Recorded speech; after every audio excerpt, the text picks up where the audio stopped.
Welcome to the Hispanic Reading Room at the Library of Congress. My name is Suzanne Shadle, and I have the pleasure and privilege, otherwise pleasure, of serving as chief in the Hispanic Division. Thanks to all of you for attending, and obrigado a nossa guest of honor, Portuguese poet Ana Luisa Amaral. Many of you don't know, it is midnight for her right now. And here she is with us, so thank you very much. For being here, and also for falando de nomes, speaking of names, and for employing poetry to represent literary narratives we think are familiar in voices and from characters who challenge our understanding of that familiarity. As a librarian, you have to love people who are referential in their literature and who do it in critical and inventive ways, so thank you for that work. For me, this naming of silences and peripheries champions the causes of empathy, understanding, and respect. Maybe speaking of names is a melhor forma. It certainly underscores a method for change-making, and in that way, I look forward to this conversation adding an interesting dimension to a theme we are exploring across the Library of Congress this year, America's change-makers. So, thank you. This poetry reading and conversation with Ana Luisa Amaral in reference to What's in a Name, which was translated by Margaret Jull Costa, is part of a series in the Hispanic Division called Create and Connect. The idea is to create content like we're doing here this evening, and like Talia and Ana Luisa Amaral did earlier today in reading from your works for our archive of Hispanic literature on tape, Hispanic Luso literature on tape, and also to strengthen our connections. We are trying to strengthen our connections with all of you, so under your chairs is a little survey if you have time to fill it out, and give us some information about yourself. If you are so willing, we'd be very happy to receive that. With that, it is my pleasure to recognize Talia Guzman Gonzalez, one of our excellent reference specialists here in the Hispanic Division, and to thank her for collaborating with the Poetry and Literature Center. I don't see anybody from them, here at the Library of Congress and from the Instituto Camões. And we have the acting cultural attaché, Sandra Pires, here. Thank you very much for working with us on this event. And I look forward to the conversation. Thank you all. Thank you.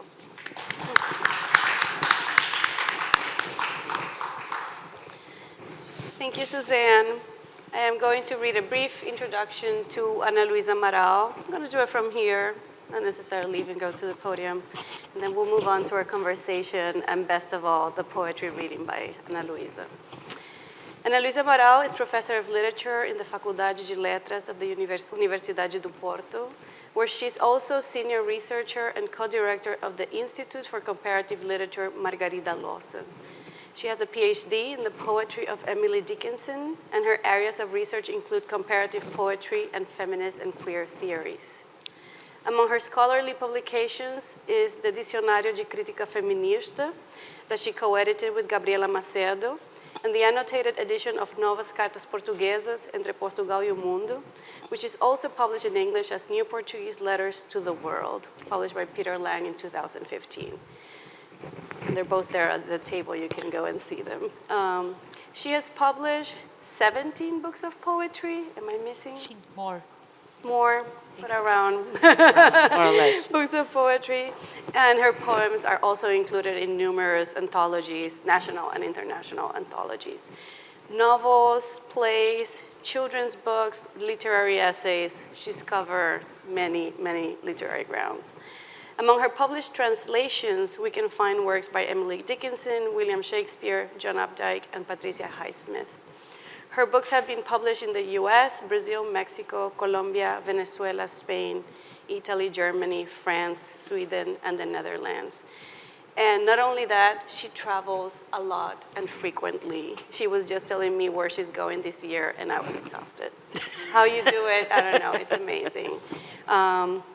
She has been recognized with important national and international literary prizes, including the Prêmio Literário Cassino da Pávua for her book A Gênese do Amor in 2007, which was also selected for the the prestigious Portugal Telecom Prize. That same year, she received the prize for poetry Giuseppe Acerbi in Italy. Her book, Entre Dois Rios e Outras Noites, received the Grande Prêmio da Poesia da Associação Portuguesa de Escritores in 2008. And in 2012, she received the Prêmio de Poesia Antônio Judão for her book, Vozes. And recently, in 2018, she received the Prêmio de Ensaio Jacinto Prado Coelho for her book of essays, Arder a Palavra e Outros Incêndios. These are some of her prizes. Is that good? That's Okay. People have to know. Ana Luisa Amaral is also the co-host of an excellent podcast titled Os Sons que os Versos Fazem ao Abrir. It's delightful, and I recommend it to everyone, with Luis Caetano. Each episode is dedicated to one author, and it starts with the reading of a poem, and then is followed by a very engaging conversation of poetry, art, and culture. It's really good. But we're here today to celebrate the publication of her latest book, her latest collection of poetry, What's in a Name, published by New Directions, with a magnificent translation by Margaret Jull Costa. I should mention that the original title of the book in Portuguese is also What's in a Name, and we'll be talking about that shortly. This truly beautiful collection explores themes and images present across Amaral's literature. Her mastery to transform the everyday life of things and things of our everyday life into lyrical gems is one of the most celebrated features in her work. The intersection between the cosmic and the everyday, the poetic and the political, the irony, but also the emotion, are some of the themes or relationships explored in the book. Before we start, I would like to say that on a personal note, besides being one of Portugal's best poets and intellectuals, Ana Luisa is also a very generous person with her time, with her intellect, and with her poetry. So it's amazing that she's here and she's talking with us. And anyone who has spent 5 time with her has spent 5 time learning from someone great. So thank you for being here. Thank you. And welcome to the Hispanic Reading Room. Thank you very much. Thank you very much. It is my pleasure and my privilege. Thank you. So I'm going to start with a question. I'm just going to throw an idea for a conversation, maybe a point of departure, and let's take it from there. I mean, what makes Ana Luisa Amaral, the poet, tick and create, right? And we were talking earlier today about your first book of poems, Minha Senhora de Que, Yes. published in 1990.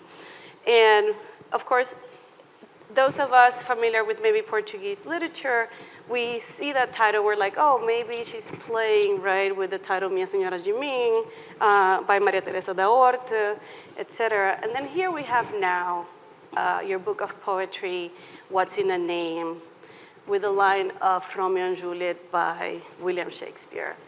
And to me, it's fascinating because I know you were saying that What's in a Name doesn't necessarily come from Maria Teresa da Horta, but I'm reading it that way because it shows an example of how Ana Luisa has one foot well grounded in Portuguese contemporary poetry, but also in a larger literary canon that is just so present in your work and of which you are a very strong scholar. So can you talk about these two, I don't know, Yes, bookends maybe? Yes, of course. First of all, I would like to thank you very much. Thank you for having me here. It's a pleasure, it's a privilege.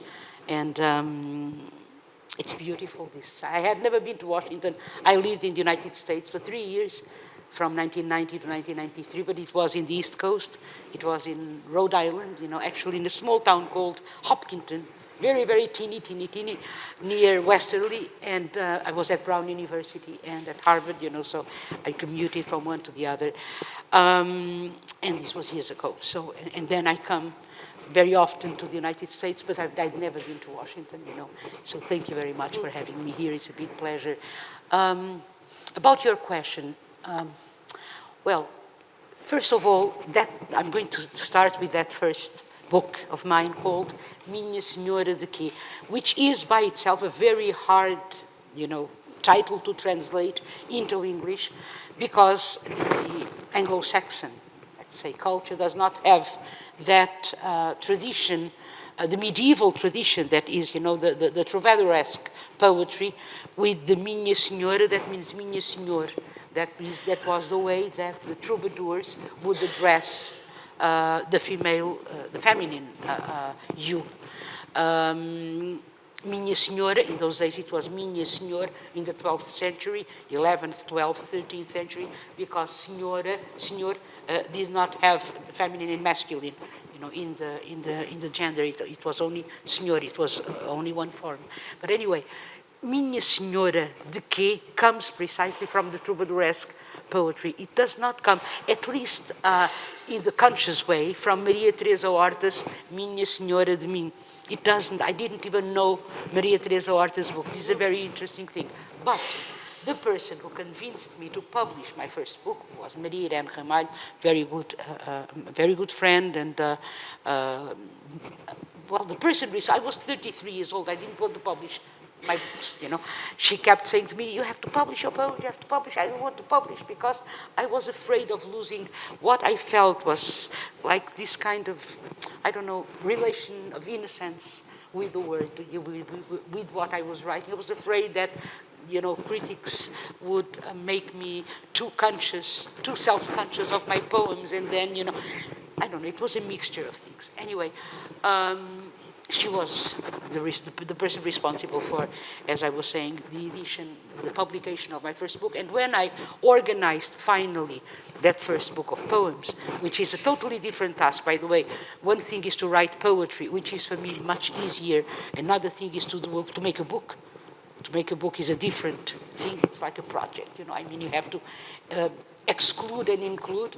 And that process of inclusion and exclusion is very complicated. For me, it has to have coherence, inner coherence, a book, So when I was preparing that book, I called it something else. The title was, for those of you, I don't know if there's anyone here understanding Portuguese. In Portuguese, it was A Impossível Sarsa. No. In English, sarsa is burning bush, the burning bush of the Bible, But in Portuguese, burning bush is only one word. It's a beautiful word, actually, sarsa. A impossível sarsa. The problem is that very few people nowadays know what the word sarsa means in Portuguese, So when I would say the title, and how is it going to be titled? And I would say, A Impossível Sarsa, and people would say, A Impossível Farsa. Farsa is farce. And I would say, no, it's not farce, it's sarsa. And some of them would say, and what is sarsa? And I thought, well, maybe I should, choose another title for the book. But anyway, that was how the book was accepted at the publishing house, A Impossível Sarsa. And then I went to a poem which I have there, Minha Senhora de quê, precisely, and I titled the book after that poem. Then Maria Irene Ramalho, that person, wrote a wonderful essay on that book, and she said, in clear dialogue with Maria Teresa Horta and Ana Luisa Amaral. I thought, oh, I love this. And I started, it was as if it made sense. So I started to say, even in interviews, yes, my book dialogues with the book of Maria Teresa Horta, which is possible. I mean, in comparative literature, as you know, you don't have to know, a poet doesn't have to know the other poet's work in order to dialogue with it, right? But that was not the case. But it's very interesting, because there are times, I think, when the reading does illuminate the writing, and you say, my God, I had never thought about this, when I wrote that. Yes, it makes sense. So everything fell into place, and to my mind, it made sense, even though the title had nothing to do with that interpretation, But did I answer? Yes. I'm sorry, I talk a lot. No, and that's great. Too much. That's precisely why we want to have you here, because we're here to hear you, not me. But talk to us a little bit about your relationship then with English literature, with North American literature.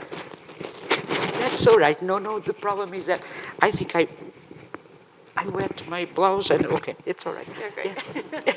How did you come to Emily Dickinson, for example? I mean, how did you make that? Emily Dickinson, one of my passions. I have three passions actually in my life, in poetry. Well, I have some Portuguese passions. One of them is Mário de Sá Carneiro, Luís de Camões, Sá de Miranda, Fernando Pessoa, yes.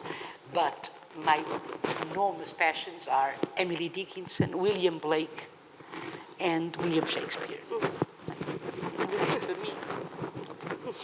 I was writing my PhD. This was the late 80s. I was writing my PhD on Sylvia Plath and Sexton and Elizabeth Jennings. Elizabeth Jennings, for those who don't know, maybe she's a British poet, British.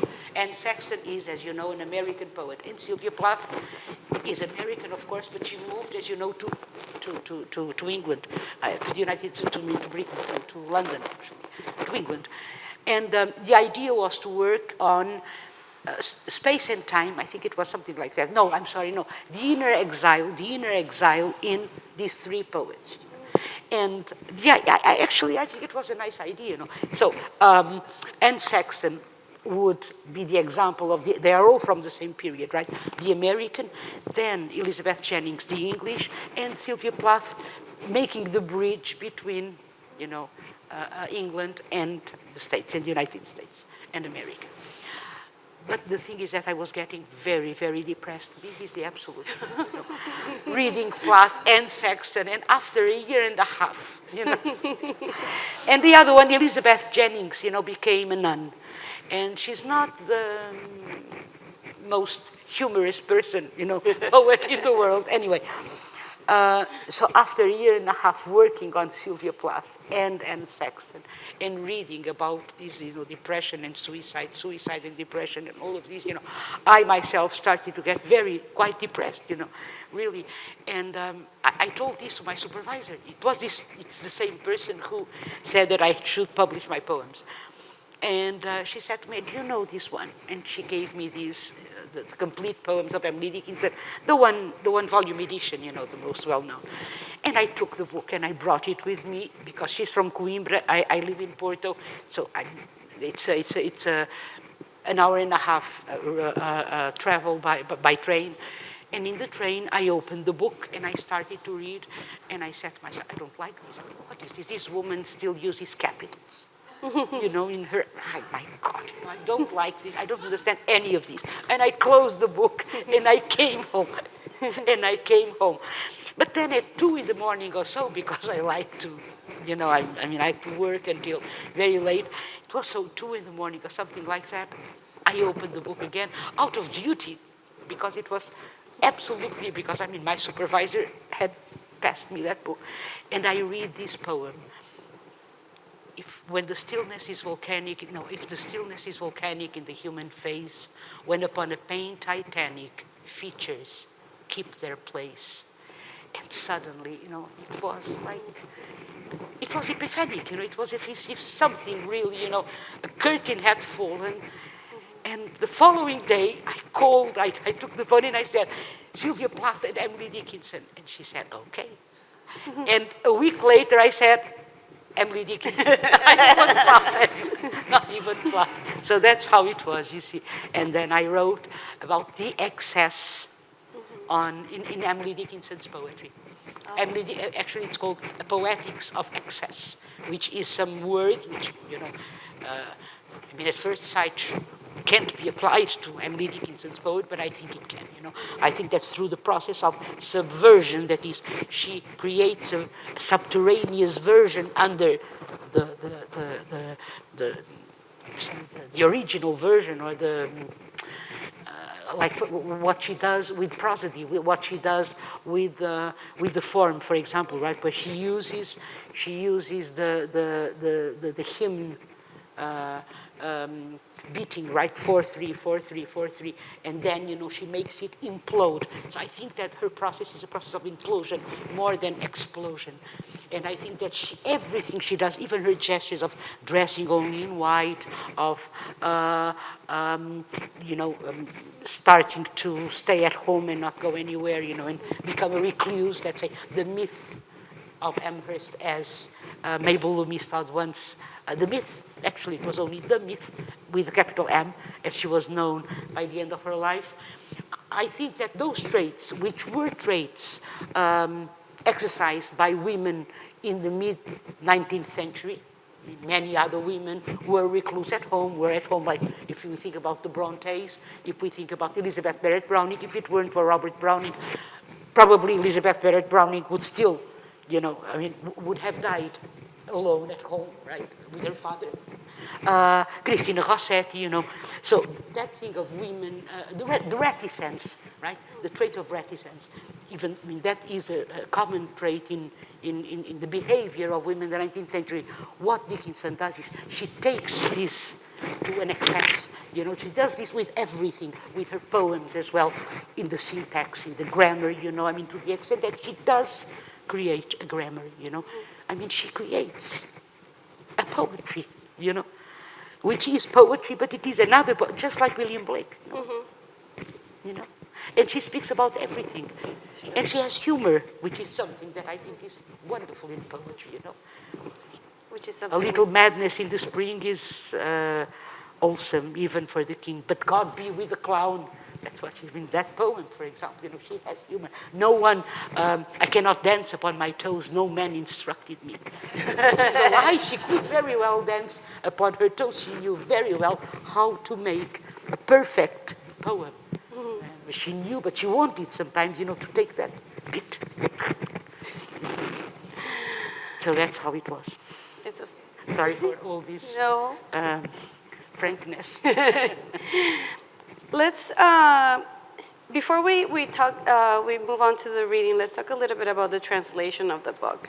Because you're also a translator, and you're a translator of Emily Dickinson, actually. Yes. You were just looking at some letters, and you were comparing with our colleague, right, from the manuscript division, some words and some uses and how it has been published. So how about, what do you look for when you're choosing a translator, when you're working with a translator to translate your work, and what, Not me as a translator, no. Yes, so I have two questions, right? So, yeah, so what do you look for when you're choosing a translator for your work, and speak to the collaboration that goes on between, you know, the translator and the translatee, the person who's being translated, but also you as a translator of literary works, of poetry, right? Is it a different relationship when you're the subject who's being translated, of course, and then the one translating? It is and it isn't, you know, it's both. I mean, I'm going to start with me being translated first, you know, maybe that's easier. For example, there are languages which I can't understand. I can't understand Dutch. I can't understand Swedish. I have to trust the translator. I never looked for a translator. It is the translators always who have, you know, written me or sent me emails or contacted me or whatever, you know, asking me, do you mind if I translate your poems? Can I translate your poetry? And I said, yes, of course. You know, actually, in the German case, yes. I mean, I looked up because I thought that person was not very, I knew, I had heard that she was not very good in what relates to translating poetry. I think to translate poetry is totally different from translating a novel, let's say. Unless the novel is poetic. I mean, if you're translating Proust, that's a different issue. Or, you know, if you're translating Joyce, James Joyce, you know, Ulysses by James Joyce, okay. But those are exceptions, let's say. But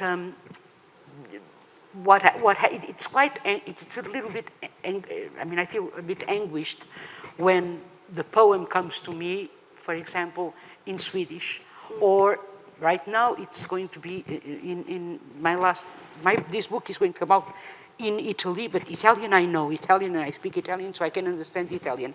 Spanish as well, but it's also going to come out, this one, in the Czech Republic. I don't know anything. And it scares me a little bit when because they send me questions, in English. They say, what do you, or in Portuguese, what do you mean by this and that?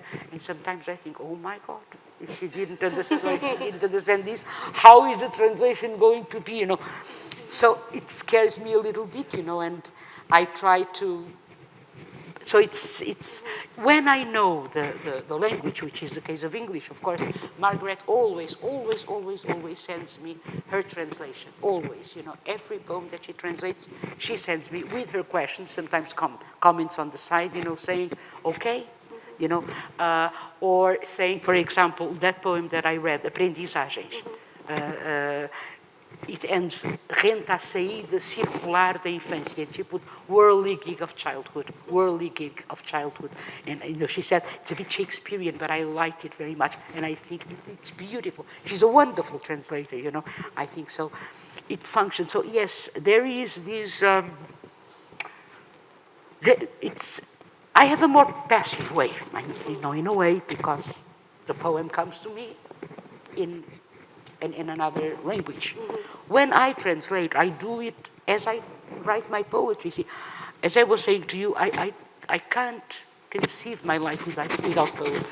I need to write as I need to eat, as I need to drink water, so I need to write. I always wrote, I have boxes, big boxes of poems, unpublished poems at home. Sometimes I go there, sometimes I recycle. This happens, sometimes I find a poem and I take a line, only one line. Or I take that poem and I take 2 or 3 stanzas from that poem, and I write a new poem. Sometimes this happens. But anyway, I can't live without poetry. And you remember when I was quoting Dickinson, when Dickinson was saying, if I read a book and it makes my body so cold, no fire can ever warm me, I know that is poetry. And she underlines that is poetry. When I read a poem, I can feel that. And the same when I write a poem, I think that everything is felt on the body and in the body, on the skin. We are this. We humans, we need this, right? And so it is physical. And in that regard, it is passion. So I cannot conceive poetry without passion. Be my own poetry or the poem of the others that I translate. I have to love the other poems, the other poets or poems in order to translate this poem, or that poem, or that poet, this poem or the poet. When I say the poem as well, is that because that podcast, that program that I have in the radio called O Som que os Versos Fazem ao Abrir, it's a poem by week, but it's only poets that I love. For example, the last one was poem by, the last ones was Gwendolyn Brooks, for example, which I like very, very much. Denise Levertov, so it's poems which I love. And yes, I discovered, I don't know if any of you know this poet, please do read it if you don't know her. She's a Danish poet. Actually, her name came to me from New Directions, from the publishing house, from my publishing house. They sent me, how do you say that? Here in the States you have that, we don't have that in Portuguese. Proofs? No, it's when you have, when they send you, it's the first draft. Galleys. Yeah, the galleys. They sent me the galleys. See, we don't have that in Portugal. We don't have enough money for that. They sent me the galleys of this book of essays by Inger Christensen. And you know her, Inger Christensen, I-N-G-E-R, and then Christensen, C-H-R-I-S, and then Christensen. Inger, she's a Danish poet, and the title of that book of essays is The Condition of Secrecy. And I fell in love with those essays. And after that, I found a poem. It's a long poem in 40 pages, and I cried. For a long time, I didn't cry with a poem. And the poem, which is published here in the States, it's translated, it's called Alphabet. Alphabet. it's the world, you know. I mean, for me, it's a poem that speaks. It's a poem that perfectly speaks about we humans, we human beings, we beings on this planet, you know, we part of the cosmos, we together with, side by side with animals, with everything, you know, with pain, love, war. I mean, everything is mixed, you know, and everything is, it's true. It's an alphabet. It starts in the A and it goes to the Z. And it's what's Ferrucci? No, what's the name? I don't know. It follows a mathematic formula. Yes. Well, it's a very, very, very interesting, weird, but wonderful. I don't know if does anyone know that book? No one? Yeah. Alphabet. Ana No? Luisa cannot not teach. She's a master teacher. Today we learn about Gwendolyn Brooks. Gwendolyn Brooks, it's a poem, it was the poem The Mother, which is a very powerful poem, as you know. It was written in 1945. It's about abortion, right? And it's a very, very, very strong poem. I mean, that's a powerful. But then in the state, you have such wonderful poets, my God. You have wonderful poets here. Wonderful, wonderful, wonderful. America, I think that the American continent has wonderful poets. I'm not speaking only about, of course, I mean, I don't know very much about Canadian literature, unfortunately. I don't know Canadian poetry, but I know quite well Latin America, for example. Right?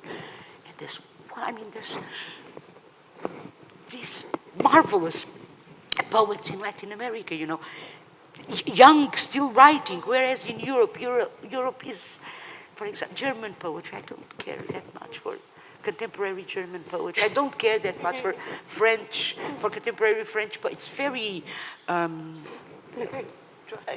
how do you say? Sorry? Yes, I don't know if you agree with me. It's very cerebral, you know. It's like, come on, it's all white and the wall and the white and the whiteness, and I don't have patience for that, you know. Whereas it has no flesh, there is no blood, there is no life, you know. But you take a Juan Gelman, an Argentinian poet, an enormous Argentinian poet. You take Diana Bellesi, another Argentinian poet, still alive. Juan died 2 or 3 years ago, 2 years ago, I think. And my God, you know, you start. It's that, you know. If I read a book and if I read a poem and it makes my whole body so cold, no fire can ever warm it, I know that is poetry. And I just saw a little bit of this. We were looking at some books by Blake in the Rare Book and Special Collection, and it was really... I can't thank you enough. It was really emotional. And I saw her also leave that in a recording, tired and all, but she still went to the main reading room. What does she do when she's resting? She writes. So... Because, I mean, when you read by Blake, right, you read these lines. He wrote these in the 18th century. Some are born to sweet delight. Some are born to endless night. What could be more perfect than this? And so true, even now, you know. Nowadays it makes all sense because, yes, some are born to sweet delight and some are born to endless night. There's people on this planet being born to endless night. The majority actually is being born to endless night, you know. And my God, the guy writes this by the end of the 18th. He was a very good friend of Thomas Paine, by the way. You know, all these radicals, you know, were his friends. You know. So. How about some contemporary Portuguese poetry read by Ana Luisa Amaral now? Okay. From What's in a Name? In English and Portuguese. I think you should read some in Portuguese and then a translation in English because I'm sorry about my glasses. we all want to hear. They broke yesterday in the play, so I bought some tape. Functions. Okay. Do you want to read from there or from the okay. Do you want me to read from here? It's better. Okay. I think I'm going to start with Testamento. Perfect. Oh, because you know I get very emotional with that one. I'm kidding. No. Okay. Yeah, I think I'm going to read it in Portuguese and then in English, right? Now, my English is, I mean, I'm not going to read it as I want to read it, really, you know, in English, but... Testamento. Vou partir de avião. E o medo das alturas misturado comigo faz-me tomar calmantes e ter sonhos confusos. Se eu morrer, quero que a minha filha não se esqueça de mim, que alguém lhe cante mesmo com voz desafinada e que lhe ofereçam fantasia, mais que um horário certo ou uma cama bem feita. Deem-lhe amor e ver dentro das coisas, sonhar com sóis azuis e céus brilhantes, em vez de lhe ensinarem contas de somar e a descascar batatas. Preparem a minha filha para a vida, se eu morrer de avião e ficar despegada do meu corpo e for átomo livre lá no céu, que se lembre de mim, a minha filha, e mais tarde que diga à sua filha que eu voei lá no céu e fui contentamente deslumbrado ao ver na sua casa as contas de somar erradas e as batatas no saco, esquecidas e íntegras. Testament. I'm about to fly off somewhere, and my fear of heights plus myself finds me resorting to tranquilizers and having confused dreams. If I should die, I want my daughter always to remember me, for someone to sing to her even if they can't hold the tune, to offer her pure dreams rather than a fixed timetable or a well-made bed, to give her love and the ability to look inside things, to dream of blue suns and brilliant skies instead of teaching her how to add up and how to peel potatoes, to prepare my daughter for life if I should die on a plane and be separated from my body and become a free-floating atom in the sky. Let my daughter remember me and later on say to her own daughter that I flew off into the sky and was all dazzle and contentment to see that in her house none of the sums added up and the potatoes were still in their sack, forgotten and tired. Okay.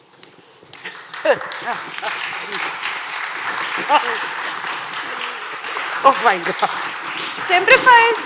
We recorded these for the archive in Porto 2 years ago, and I had to stop for like 5 minutes because I could not talk after. So, and there she goes. Okay. But that's poetry, I think. I don't know. Okay, I'm going to read another one, which is to laugh, more. Okay. It's more. Okay. It dialogues with William Blake, as you're going to see in the end, with that wonderful poem, right? Tiger. Tiger, tiger, burning bright in the forest. That's the most. Can I say something before I read this? You can say anything you want. I taught for 30-something years at university, so I had hundreds and hundreds of students, and the very best thing that I had ever experienced was when in a demonstration, num comício, como é que se diz, não é demonstração, in a protest, yeah, in a protest 3 years ago in the streets, because I go to the streets and protest and all of these, right? There's this woman coming to me and saying, "Hello, professor, hello, look, tiger, tiger burning bright in the forests of the night. What immortal hand or eye framed thy fearful symmetry? Do you see? I still remember." And I thought, my God, this was years and years ago. She didn't remember anything that the critics of Blake had written. She didn't remember Blake. See, that's... Okay, so, cisões e incêndios. Acordei muito cedo. A luz que se filtrava por entre as persianas era uma luz macia, estremunhada de sono. A gata mal meava, ou seja, metaforicamente não ardia. E quem aqui não estava, também não entendia o estado de cisão em que eu tinha acordado. Não disse tensão, disse cisão, de facto, que é esse estado lento entre mar e maresia. Tomei café, fiz sumos, eu a que acordou cedo e eu que não acordou, observei fazer e fiquei-me encostada entre fascínio e medo, olhando-me de fora, desejando não ser cindida como língua bífida de serpente. E então olhei o sol, e o estado de fissura não abrandou, tomou e invadiu a casa, e o sol, antes só sol, escureceu de repente, tornou-se um antissol como cindida a asa, e a gata ardeu acesa dentro da noite escura. E agora, como é que isto se lê? Schisms. Schisms And fires. fires. Let me see if I can read this. Schisms and fires. I woke up very early. The light sifting in through the shutters was a soft light. Startled from sleep, the cat barely meowed, or, to speak metaphorically, she wasn't burning bright. And anyone not here could not understand either the state of schism in which I awoke. No, I didn't say prism, I said schism. That's the slow state between sea and sea spray. I drank a coffee, squeezed some juice. Me, the early riser, and the me that didn't wake was watching, lying here, half mesmerized, half fearful, observing me from afar, wishing I wasn't divided like the forked tongue of the snake. And then I looked up at the sun, and my cleft state didn't ease, but seized and invaded the house, and the sun, that had been only sun, suddenly darkened and became an anti-sun like a torn wing, and the cat burned bright in the dark night. Okay, so that's an interesting poem, I think. And now, so I'm going to read one which is not here, but I like it very much. Lugares Comuns. O meu café manhoso. I'm going to read it only in English. Okay, because it's a little big. Do you know, I hope you know, in England, some people don't know what a greasy spoon is. You know what a greasy spoon is? A coffee shop. It's interesting because, you see, in Portuguese, I use café manhoso, café manhoso. Manhoso in Portuguese means sly, but it means also dirty, scruffy, you know, I mean, very, very... it's very difficult to put into English, you know, because you don't... I play with those words, manhoso, I say, não é que fosse mal intencionado, era mesmo muito manhoso na nossa gíria, in our slang, you know.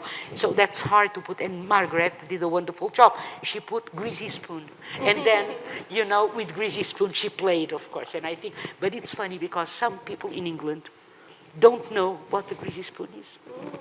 Very, very, very few, but some don't. Anyway, commonplaces. In London, I went into a greasy spoon. It's not only us who have greasy spoons, the English too. And they once had other things too. Now it's just Scotland and a little bit of Ireland and those little tiny islands. But anyway, in London, I went into a greasy spoon, worse even than one of our beach bars. I say this for those who cannot even imagine the things they have there. It was a proper greasy spoon. Not that it was a spoon, of course, but it was greasy in the sense that it was full of clutter and greasy food, really low class. Of course, all my female prejudices came to the fore because the cafe was full of men eating eggs and bacon and tomatoes. In Portugal, it would be cheese sandwiches, but I thought, I'm in London, I'm alone, what do I care about men? Englishmen don't bother you the way Portuguese men do, and so on. I went into the greasy spoon with a plastic tree in one corner. It was only then that I saw a woman sitting and reading, and I felt stronger. I don't know why, but I did. There was a tribe of 23 men and her alone, and then me. I ordered a coffee, which wasn't at all bad, for a greasy spoon like that, and the man who served me said, "There you are, love." I felt like saying, "I'm not your bloody love," or "go to hell," or something like that. But then I thought, it's so deep in their culture, and he meant no harm, and besides, I'll be leaving soon. I have a plane to catch. What do I care? And I paid for my coffee, which wasn't at all bad, and I sat for a while looking round, watching the tribe eating their eggs and bacon, and then I saw what time it was, and I thought, the taxi would be arriving any moment, and I had to leave. And when I got up, the woman smiled as if she was saying, "That's it." And she looked around at the bacon and the eggs and the men all eating, and I felt stronger. I don't know why, but I felt stronger. And I thought, it doesn't matter if it's London or us, that everywhere you find the same. I'm sorry about my... É este gelo, é por causa da água. Our water is too cold. So it's this water, you know, this is the only thing that I have a problem in the States. Well, not the only thing. I have no problems. I'm sure you do too, with other things here. Yeah. Anyway, but the water, you know, so cold. And speaking of which, and the problems that we have, I'm going to read a short poem. Well, I'm going to read the poem titled What's in a Name? And I can say something, about this. What's in a Name is, as you know, from Romeo and Juliet. Shakespeare has everything, right? His poetry, because his plays are poetry, of course, are full studies on jealousy, on power, on love, on everything, right? On how power corrupts a person, dissimulation. Everything is in Shakespeare. And Romeo and Juliet, those two lines, what's in a name, that's Juliet speaking, right? Because after that, oh Romeo, Romeo, wherefore art thou Romeo? Those two famous lines, right? The balcony scene, oh Romeo, Romeo, wherefore art thou Romeo? And then, of course, it's not because he's Romeo, it's because being Romeo makes him part of that family, therefore he is her enemy. And after that, she says, what's in a name? She asks this question, what's in a name? That which we call a rose by any other name would smell as sweet. And we will never know if were we to call a rose by another name, if it would smell differently. Well, actually, modern roses don't smell. But let's imagine that they do smell anymore, unfortunately. Very, very, very, very small. But I think it's a wonderful question, isn't it? Because we'll never know. But what's in a name? There's a lot in a name, as we know. To be Abdul, for example, nowadays is a big problem, To be Samuel, to have been Samuel in Hitler's Germany. To be Samuel nowadays in France, for example. In France. In Paris, about 6 months ago, there was an enormous demonstration in the streets that said, hors les Lycras et les Juifs. Alors, out with the Jews and the, I don't know, say como é que se chama lycra. Lycra is that kind of fabric. How do you say that in English? Lycra. No, wait. Lycra? Lycra. Lycra. And you know what it was? Lycra is a metaphor for the homosexuals. So, you see, a way out with the homosexuals and the Jews. There was this big demonstration in France, in Paris, enormous demonstration. So, yes, to be Samuel nowadays in France, it's also, so there's a lot in a name, And I have this poem titled precisely, I'm not going to go on, trying to explain that. Okay, I have it here. What's in a name? Pergunto. And it mixes, as you're going to see, it mixes Juliet with our history, right? With me, the question is mine, but then Juliet speaks as well. Pergunto o que há num nome, de que espessura é feito, se atendido, que guerras o amparam paralelas, linhagens, chãos servis, raças domadas por algumas sílabas, alicerces da história nas leis que se forjaram a fogo e labareda. Extirpado o nome, ficará o amor, ficarás tu e eu, mesmo na morte, mesmo que em mito só. E mesmo o mito, escuta, a nossa história breve que alguns lerão como matéria inerte, ficará para o sempre do humano, e outros o hão de sempre recolher, quando o seu século dele carecer. E meu amor, força maior de mim, seremos para eles como a rosa, não, como o seu perfume, ingovernado, livre. What's in a name? Tell me, what's in a name? How solid is a name if answered to? By what parallel wars is it sustained? Lineages, subject lands, races tamed by a few syllables, history's foundations, set in laws forged in fire and flame. Remove the name, and love will still remain, as will you and I, even in death, even if only as myth. Yes, even as myth. Do you hear? Even our brief history that some will read as mere inert matter will remain for our all too human eternity, and others will always take it up when their century most needs it. and my love, my stronger half. We, for them, will be like the rose, no, like its perfume, ungovernable, free. Now, Mediterrâneo. Clap. Yeah. E depois paramos, não sei. Né? And now, a very short one titled Mediterranean.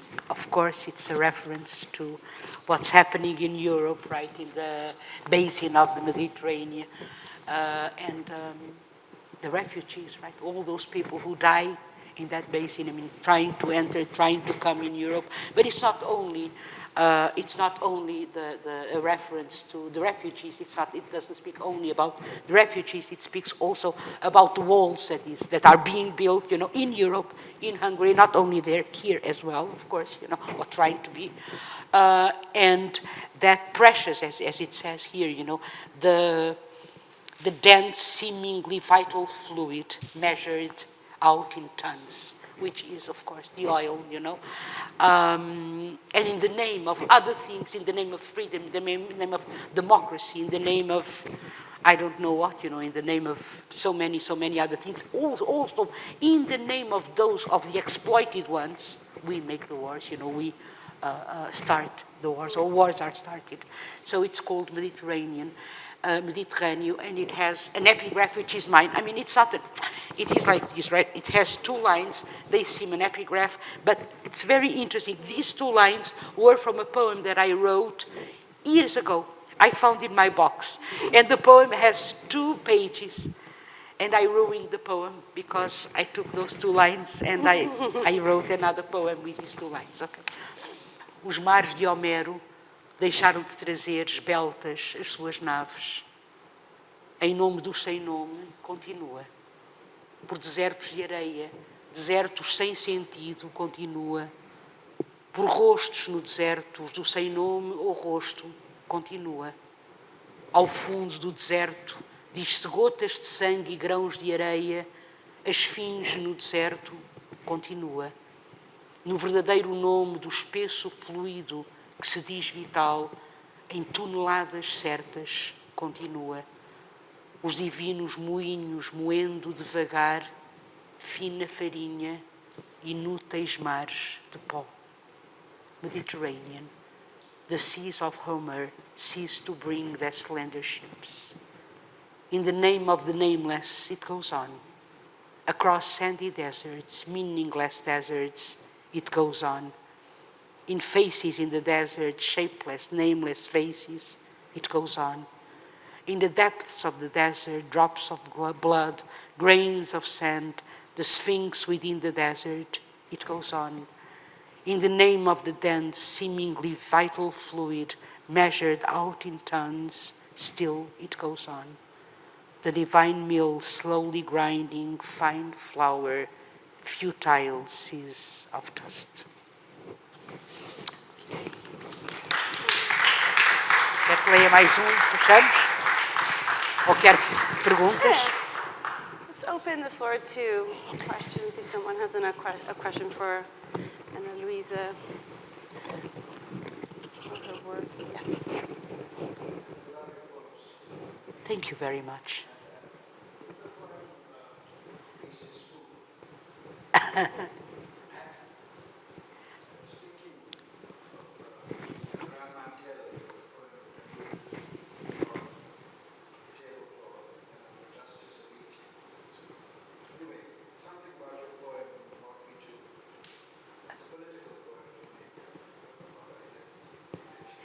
What's the name of that poem? El Gran Mantel.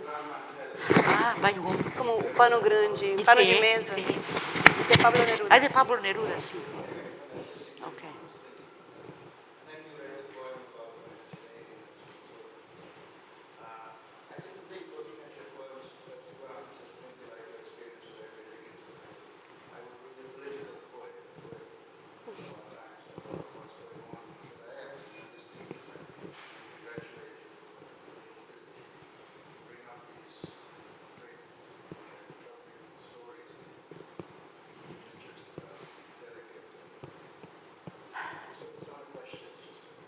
Thank you very much. Thank you very much. I am now working on a book of poems. Actually, if I may say, just two things more, before, because I know that já está a acabar, não é? Just two things more. When I was saying that to write a poem, for me it's much easier to write a poem than to make a book, than to prepare a book. For example, I had a sequence titled East of Eden, which is in a book of mine called Sometimes Eden. It's there. And that sequence, East of Eden, which is a sequence of 17 poems that dialogue about scenes of the Bible, the prodigal son, the other son, brother of the prodigal, because usually we only speak about the prodigal son. What about the other one, the poor one who stayed there, working for his father, and then when his brother comes, after frolicking around, the father says, "Hey, let's kill the fatter calf, for your poor brother, was there." And he arrives, he came back, and we should praise God because he came back, and the other one was there faithfully serving his father. So anyway, it's a sequence, and that sequence was already written when I published my first book, but it did not fit there, and it did not fit in the second book, it did not fit in the third, nor the fourth, and it had to go to the fifth book. It was only then there that it made sense. So that's when I say, for me, it's very, very, very hard to prepare a book, to make a book, let's say. And I'm working now in another sequence of poems about precisely the Bible, continuing that. And one of them, for example, is about Lot's wife, which I can, because I don't know if everyone remembers the story of the wife of Lot's wife, right? Lot was in, Sodom and Gomorrah, I don't know the names in English. Gomorrah, right? And an angel of God came and said, "Run, go with he had two daughters. This is important. Take your daughters and your wife and leave because the Lord is coming to destroy Sodom and Gomorrah because of their immoral behavior." So he ran away, but the angel said, "You should not look back. You cannot look back." So he came, with his wife and his daughters, and they ran away, and his wife looked back, and she was transformed into a statue of salt.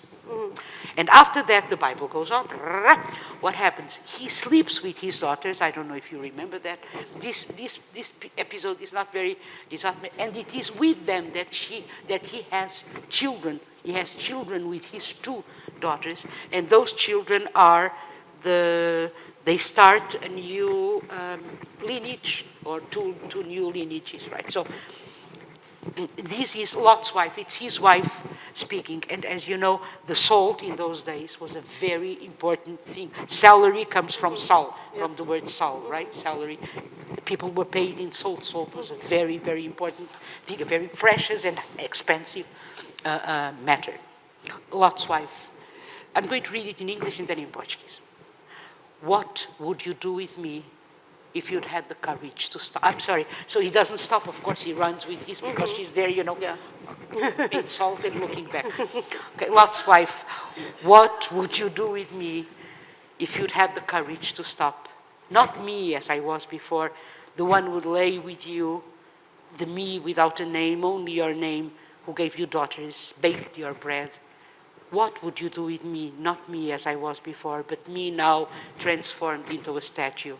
How many pounds of salt, a fortune, could you have now if your courage hadn't failed you then? All those acres heavy with fruit and grain, not golden calves, but real ones. Who knows? Perhaps that longed-for piece of promised land of which you dreamed when you slept. But I stayed there, gazing forever at a city now absent, the nameless me. And not even the rain of fire that fell from the skies could turn me into water, redemptive water. Nor did you grow rich on my body. You did, though, lie with my body when you lay with my daughters, your daughters, lying by your side on the mat. And they gave you children who did have names and flesh in their loins, not salt. but real flesh. A mulher de Lot, que farias comigo se houvesses tido coragem de parar? Não eu, como era de antes, me deitava contigo, mesmo não tendo nome, só o teu, te dava filhas, te cozia ao pão. Que farias comigo? Não eu, como antes era, mas eu agora em estátua transformada. Que faria comigo? Não eu, como antes era, mas eu agora em estátua transformada. Quantas libras de sal, um bem precioso, poderias agora possuir se coragem então tivesses tido? Tantos alqueires carregados de frutos e sementes, bezerros de verdade, talvez até, quem sabe, pedaço comiçado de terra prometida, essa que tu sonhavas depois de adormeceres. Mas eu fiquei ali, olhando para sempre uma cidade ausente, iluminada eu, e nem a chuva em fogo do céu tombou, me transformou em água redentora. Nem tu ficaste rico do meu corpo, só te deitaste depois com o meu corpo, ao teres as minhas filhas, tuas filhas, estendidas a teu lado sobre a esteira, elas dando-te filhos, esses com nome e carne nas entranhas, não sal, mas verdadeira. Okay?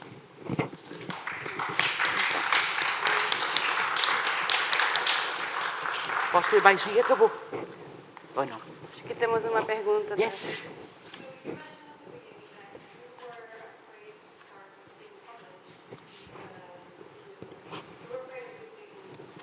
I was. No, what I thought was a kind of relation of innocence. You see, I had a problem because I myself was a teacher. I am an university teacher. I myself, I learned all those, how do you say, all those tricks. Because sometimes they're tricks, to read a poem. You learn all those ways, to read and to interpret and to approach, a poem. All those theories, let's say. When I write not thinking about anything. You see, I think there are two moments in poetry when you write a poem, for me. I write a poem for myself. When I write for myself. Actually, I have a poem that says that todo poema é sobre aquele que sobre ele escreve. All the poem is about the one who writes, about him and it, Sobre ele means ele, poema, ele, a poeta. And only after the poem is ready comes the time to communicate. I think that after the poem is done, just like after a painting is finished, after a music is finished being composed, you need to communicate. I think you need to share with the others. That's a human trait, yeah. Right? Communication. We need to communicate. We need to show it, right? Let's say, to the others. We want to share it. I was sharing it with the others, but it was in a way a controlled audience, because they were my friends. They were the people I would choose, but they were still a public. They were an audience, let's say. Like Dickinson. Dickinson only saw published 10 poems during her lifetime. But she published herself through her letters to her friends, right? It is a way of becoming public, let's say. It was not the same of the public that when she writes, I'm nobody, who are you? Are you nobody too? Then there's a pair of us. Don't tell that, advertise, How dreary to be somebody, how public like a frog, to tell one's name, the livelong June, to lifelong, I don't know how you say it, to an admiring bog, right? So how public like a frog. So it's that kind of public, right, that she didn't want or couldn't. Anyway, I was afraid of that, you see. I was afraid that a critic would come, entonces llegó un crítico mudo y otro lleno de lenguas, of Neruda. So I was afraid that critics would come and say, she does this, she does that, and then that would make me self-conscious when I would write my poems, And that relationship of innocence, in a way, of openness that I had with the word, I was afraid of losing it. I hope not. No. I hope not. Also, that because I am a bit, I don't say childish, not in the bad way, Yes, I don't notice, I don't have much alter ego for some things, Alter ego. How do you say that? Alter ego. Yeah. don't control much, self-control in some things, right? And I was afraid of that. Then it was also that thing of preparing a book. And I was afraid of showing myself. Yeah, I didn't want that. I didn't want that. And then, well, it went well. I mean, after I started one, I never stopped. But yes, I was 33 years old when I published my first book, which is not very common, Usually people publish before that, but I never wanted to. Well, we hope you don't stop anytime soon. Hope so. And that you keep publishing, and that you come back to the Library of Congress Okay. to read and to talk about book with us. Okay. You promise? Promise? Promessa. Tá bom. It's a promise. Tá bom. Thank you so much, Ana Luisa. Thank you very much. I thank you.